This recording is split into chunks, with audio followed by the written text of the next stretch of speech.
Dieses Mal wird's spielerisch und vom Rücken der Pferde sieht alles gleich viel schöner aus.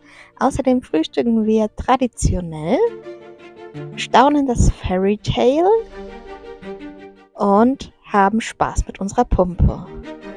Zu guter Letzt fahren wir noch zu den Seven Bulls und schauen uns Karakul an. Hi, wir sind Andi und Myri und mit unserem selbst ausgebauten Wohnmobil Jenny dokumentieren wir hier unsere Reise nach Asien.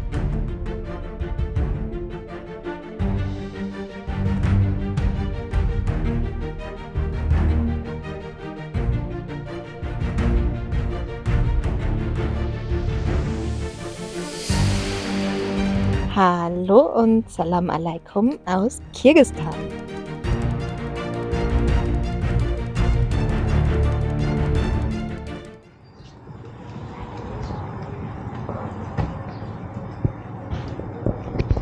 Dann geht's mal ab in den Globus, das kirgisische Pendant zum Deutschen.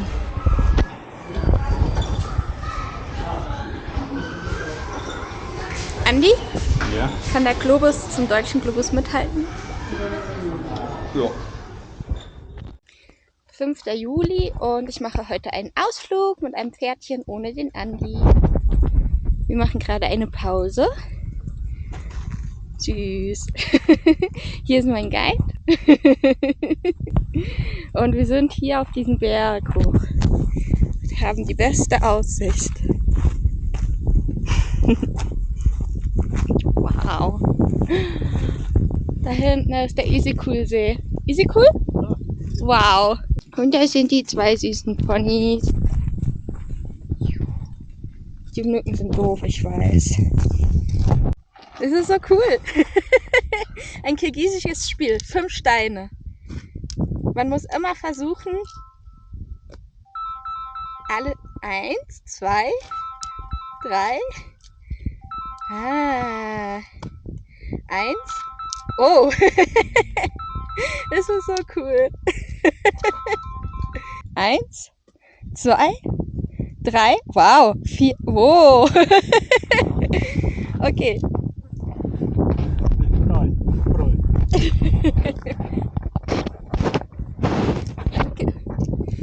Wenn du hier drauf touchst, dann kannst du es wieder sehen. Okay. Oh. Das kriegen wir hin. Ah!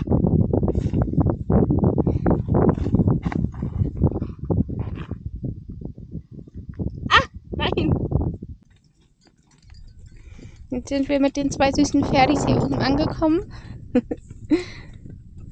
und haben einfach den besten Ausblick. Wunderschön. Hinter uns liegt nochmal der Isikul. Und wir kämpfen mit dem Fliegen. Oder eher gesagt, die armen Pferdchen. Jo. Ihr armen Mäuse. Ich war heute reiten und es war mega geil. Ich hatte vorhin einen coolen Guide, der hat mir ein Spiel beigebracht. Ja, ein kirgisisches Spiel, 5 Steine. Und mein Pferd war mega genial. Das hat super gut auf Schenkelhilfe gehört. Und wir hatten so einen Deal. Und zwar wollte das natürlich beim Laufen immer snacken. Und ich dachte erst so, nee, ich kenne es ja von der Flora, darfst du nicht. Und dann habe ich gesehen, aber das andere Pferd von dem Guide durfte immer snacken. Dann hatten wir einen Deal. Snacken ist erlaubt, aber stehen bleiben nicht. Das hat voll gut funktioniert. Und hier gibt es so richtig fette Pferdebremsen, also die in Deutschland sind ein Witz dagegen. Und die Pferde waren voll die ganze Zeit so am Ausrasten, am Kopf shaken. Und dann habe ich irgendwann, ich hatte so einen Zweig, so als Gerte bekommen, habe ich den Zweig benutzt, um die Fliegen wegzumachen. Und das Pferd mega intelligent, hat es voll gecheckt und hat den Kopf nicht mehr so hin und her geschmissen und war voll dankbar.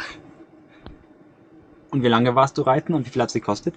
Einen ganzen Tag und es hat 4000 Som gekostet. Das sind um die 43 €. Aber ich habe ein bisschen mehr gegeben, weil der Guide war mega cool und hat sich voll viel Mühe gegeben. Und es war so schön. Und die Pferde haben Hochleistungssport betrieben heute, ey. Ich bin beeindruckt. Ja. Jetzt essen wir mal Frühstück in der Jurte. Juhu! Für 300 Som für 2 Personen. Das sind? 3,20 €. Mhm.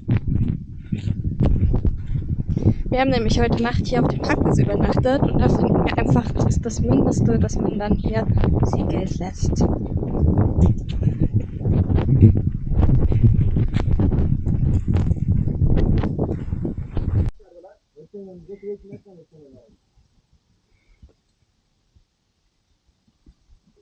Hier kommt gleich das Frühstück hin und ich möchte hier diesen Eingang zeigen. Wir haben nämlich gehört, dass wenn man falsch in eine Jurt reingeht, dass man ziemlich viel Pech haben kann dann. Also man darf man den Türpfosten nicht berühren oder unten das Ich Teil? glaube, es ist sowohl schlecht, wenn man mit dem Kopf hier oben anstößt, als auch wenn man unten hängen bleibt.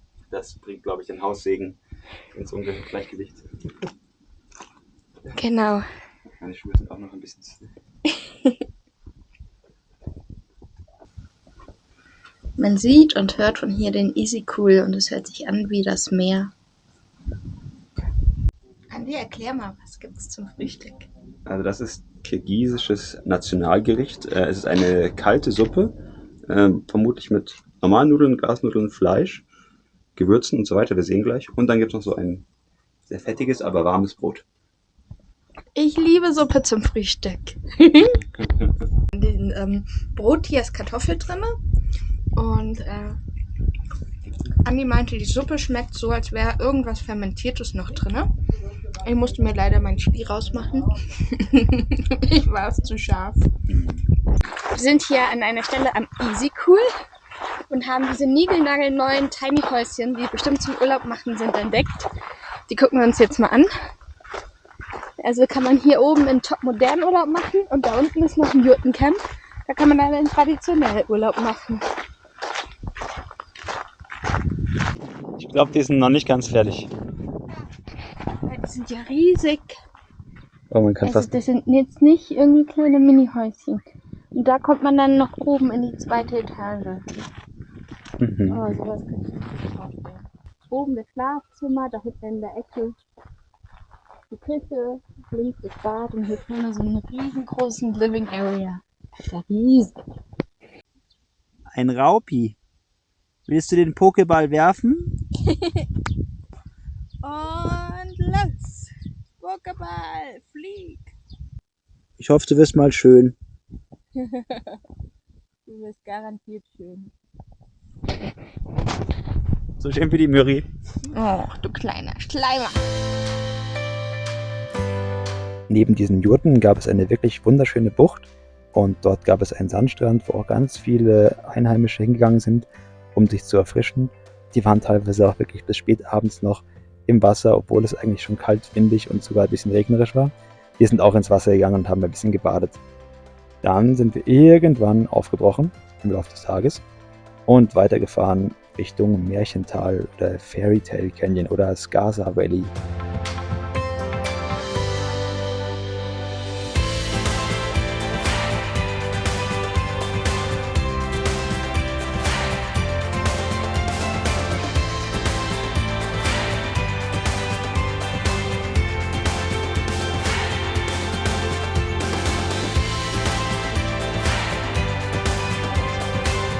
Also bevor wir das Feental angucken, gibt es nochmal eine Stärkung. Eine richtig schöne Brotzeit mit Buah und Käse und mit Eiskaffee.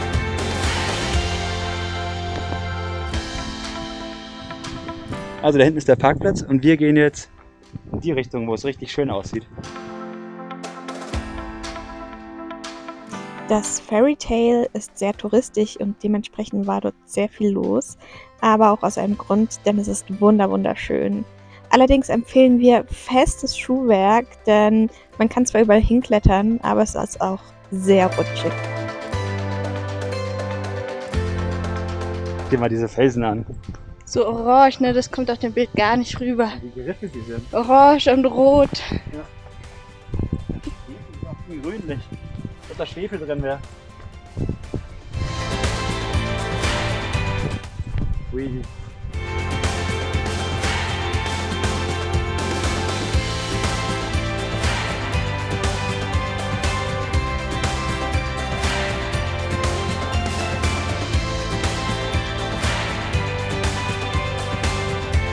Das gesamte Tal ist sehr verwinkelt und es gibt einige Pfade, die man laufen kann. Und wir haben uns einfach diejenigen rausgesucht, bei denen es ruhiger war, bei denen nicht so viel los war.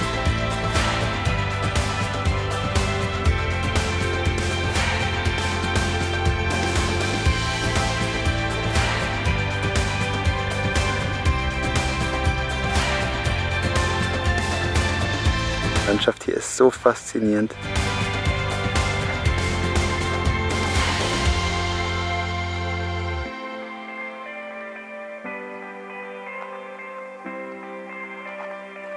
Und da hinten ist immer der Issyk-Kul-See.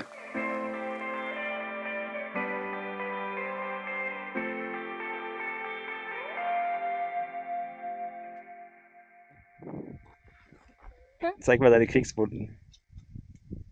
Oh nein, Blut. Und da? Oh, das ist aber blutig. Ja, wir sind da hochgekraxelt. Auf dem Rückweg haben wir es nicht mehr so gut hinbekommen. Aber boah, wie cool es hier ist.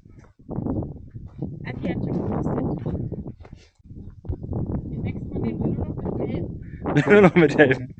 Und Handschuhe.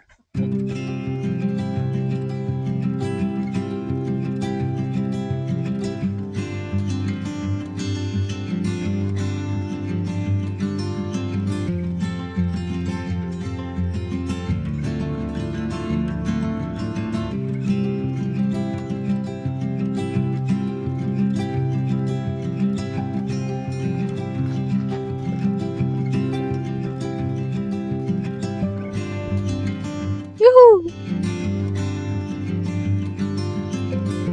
Wir hatten beim Herumklettern sichtlich kindlichen Spaß.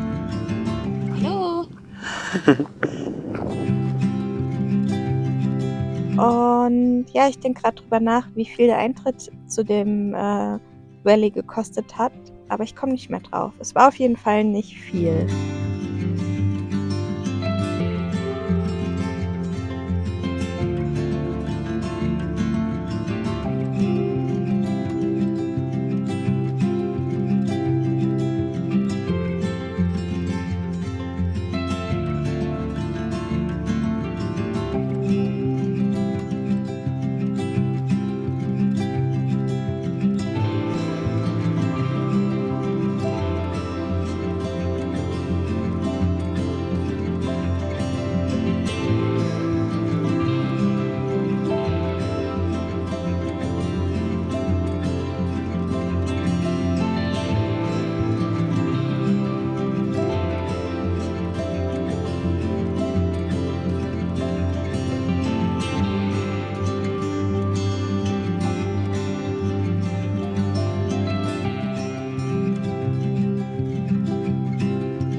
Größte Überraschung des Tages. Wir wollten gerade Wasser holen und unsere Pumpe funktioniert nicht mehr.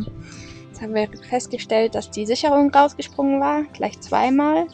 Und jetzt hat der Andi hier was gefunden und wir hoffen einfach, dass es das ist und dass er das schnell wieder reparieren kann. Also diese Verbindung innerhalb der Pumpe selbst, so kauft man sie quasi fertig, war gelötet. Und Lötverbindungen sind dafür bekannt, dass sie unter Vibrationen aufgehen. Und das ist an einer sehr vibrierenden Stelle im Auto.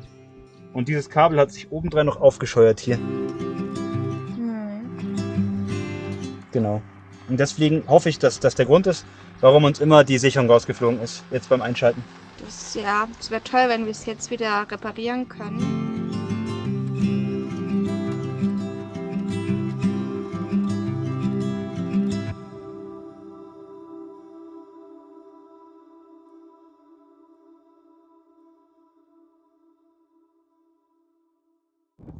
Also wir haben unsere Pumpe nicht zum Laufen gebracht. Da ist immer noch irgendwie der Wurm drin, obwohl ich das Minuskabel gefixt habe. Das war offensichtlich ein bisschen angebrochen oder die Verbindung nicht gut und die Lötverbindung gebrochen. Und jetzt haben wir es aber immerhin geschafft, die Pumpe unserer Umkehrosmoseanlage, wir haben ja eine quasi redundante Pumpe, mit Hilfe dieser ganz dünnen Baumarktschläuche sozusagen hier zu nutzen, um damit Wasser anzusaugen und das dann direkt in den Tank rein zu leiten. So machen wir das jetzt vorübergehend und dann schaue ich mal, ob ich die Pumpe reparieren kann. Und dann, als wir da so am Werk hin waren, kam ein Mädchen raus und hat Wasser geholt und hat erstmal gefragt, ob wir Russisch sprechen, was ich dann verneinen musste. Und dann kam sie mit ihrem Handy raus und hat einen Translator Englisch-Kirgisisch angeschmissen. Oh, ich hätte fast angefangen zu heulen. Und dann hat sie gefragt, ob wir Hilfe brauchen und ob das Auto kaputt ist. Das war so süß. Das war so süß. Ich bin so gerührt. Und dann kam ihre Schwester noch dazu und dann hat sie uns erzählt, dass die 10 ist. Mit 10 schnappt sie sich ihr Handy und schmeißt den Translator an und fängt an, mit uns zu reden. Und dann hat sie noch ihren kleinen Bruder dazu geholt und dann haben wir erstmal eine Tüte Kirschen geschenkt bekommen. Oh mein Gott, das war so süß. Oh Gott, ich hab fast angefangen zu heulen. Das war einfach nur so süß. Und dann habe ich meine selbstgemachten Haarbänder rausgeholt und habe auch ein Geschenk gemacht, habe sie den beiden Mädels geschenkt und ich hoffe, sie haben sich gefreut, aber ich glaube, sie haben sich gefreut und ich bin so gerührt. Das ist einfach so süß. Wie kann man nur so smart sein und so lieb? Ja, das wollte ich einmal kurz festhalten. Ich habe heute Morgen das Auto repariert, also die Ansaugpumpe und die ganze Verkabelung und Eigentlich gestern schon. ja, gestern habe ich rausgefunden, was das Problem ist. Heute habe ich es richtig gemacht, ein paar Kabel verbunden und es funktioniert wieder, die Pumpe läuft. Und dann habe ich den Kontakt an unser Minuspol von der Autobatterie gereinigt, weil beim Schweißen mussten wir das kurz abklemmen. Ist wohl so. Und beim Wiederanklemmen ist da unheimlich viel Schweiß zwischen den Kontakt und die Batterie gekommen. Und dadurch ist der Motor echt schlecht gestartet die letzte Zeit. Ich hoffe, es geht jetzt wieder besser. Und jetzt gehen wir Uns abkühlen im Easy Cool. Ein schöner Julitag hier in Kirgisistan. Es ist Sonntag und es ist super heiß. Und jetzt hüpfen wir einmal kurz in den Easy Cool rein. Und dann fahren wir auch schon weiter. Ja, oder wir bleiben ein bisschen länger. Ich habe hier gerade was entdeckt, was ich noch nicht kannte. Hier steht ein ganz alter Audi. Und der hat wie Mercedes früher so ein Audi-Zeichen da vorne dran gehabt. Richtig nice. Nicht da drüben. Jetzt ist es schon hier. Ja, die ist tiefer als gedacht. Hui. Oh nein, ich bin auf der falschen Seite. Hier sind echt zu viele. Oh oh. Also das Baden im Isikulsi war wunderbar. Es war wirklich total schön und gar nicht so kalt, wie man dachte. Die Sonne hat runtergeknallt und es war richtig sommerlich. Man hat sich wie am Mittelmeer am Strand gefühlt. Dann irgendwann kamen Wolken aufgezogen und es wurde kalt und auch ein bisschen windig. Die Locals hat das nicht gestört, aber wir sind dann doch irgendwann weitergefahren. Wie man sich aber denken kann, sind wir sehr, sehr spät losgefahren. Und deswegen haben wir auf dem weiteren Weg Richtung Seven Bulls einen Kampf gegen die Sonne gemacht. Denn wir wollten noch in der Helligkeit ankommen, denn wie alle Camper wissen, ist es ziemlich schlecht, wenn man irgendwo ankommt und es bereits dunkel ist. Also sind wir dann in der Dämmerung diesen super steilen und ausgesetzten Weg nach oben gefahren auf ein Plateau, von dem aus wir am nächsten Tag einen echt tollen Ausblick hatten. So, wir sind bei einer weiteren Touristenattraktion in Kirgisistan. Wir starten heute Nacht hier und wir sind bei den Seven Bulls. Das sind die hier. Allerdings gibt es hier noch mehr rote Steinformationen. Wir stehen auf so einem Grasplateau, welches wunderschön ist. Und hier sieht man sogar einen Nadelbaumwald im Hintergrund. Sieht man nicht so oft hier. Und das Ganze ist ungefähr eine halbe Stunde Autofahrt vom Easy-Cool-See entfernt.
Hier zieht gerade eine Herde vorbei mit dem Hirten auf dem Pferd und er kam gerade zu unserem Auto und wir haben ein bisschen mit ihm geredet, wie weit es von Deutschland hierher ist und was sie alles hier im Auto drin haben und total nett, wirklich.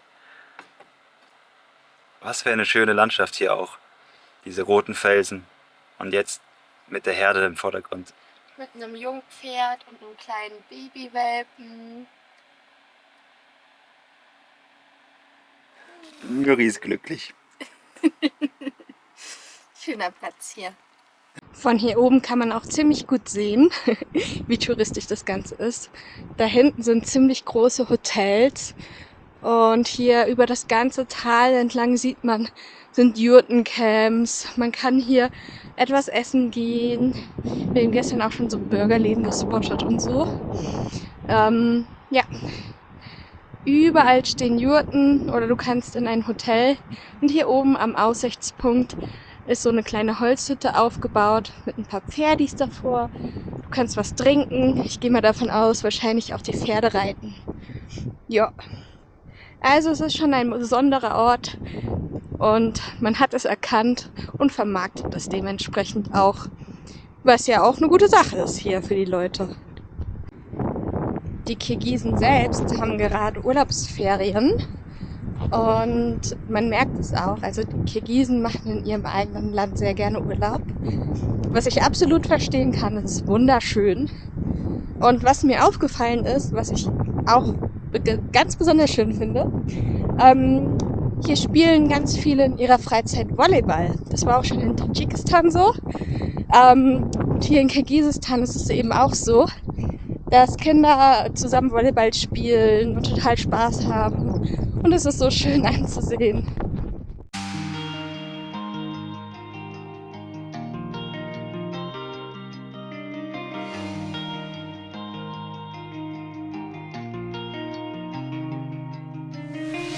Jetzt einfach mal ein Adler. Was sagst du dazu, Miri? Ich bin beeindruckt, die sind auch so riesig. Aber er bewegt sich kein Stück. Da sitzt auch noch einer, aber ein kleiner. Der Kleine da hinten, ja. Ja. Das ist eine 40 cm Durchmesserpizza. Und das wird Aber den Täfeln angeht. richtig viel Sushi für die Miri. Ja. Und das ist so ein richtig leckerer Tee. Was gibt auch irgendwie keine Soja? Der Laden hier ist voll schick. Denkst du, ich kann auch Sojasauce in die Küche stellen? Wie du willst, aber ich esse meine Pizza. Ja, so. Oh. Also wir haben 2 Stücke Pizza eingepackt und sind dann mit einem kugelrunden Bauch spazieren gegangen in Karakul. Ich glaube, auf dem Weg zurück brauche ich doch ein Softeis. Jetzt sind wir schon an so vielen vorbeigelaufen. Ich bin so voll gefressen.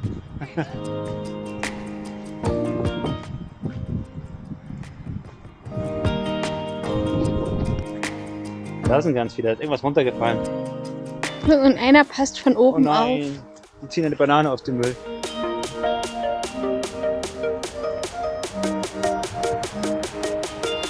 Vom Restaurant aus konnte man ganz gut eine kleine Runde machen, so 1-2 Stunden. Man kommt dabei durch verschiedene Parks, die alle sehr schön angelegt und gepflegt sind. Und ja, war ein schöner Verdauungsspaziergang. Karakul ist wirklich ein süßer kleiner Ort und profitiert auf jeden Fall sehr davon, dass ein Skigebiet in der Nähe ist. Denn ich glaube, im Winter geht's da richtig rund. Hallo. Ja, okay. Das sind jetzt ein paar. Hat die extra noch hingepisst?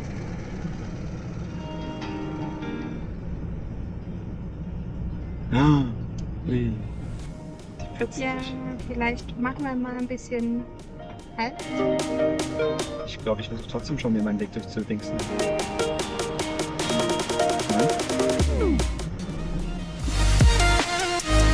Hallo? Aha. Du bist also der Gewinner, aha. Ah, du pisst da jetzt gerade hin. Oh, hat der ein schönes Pferd.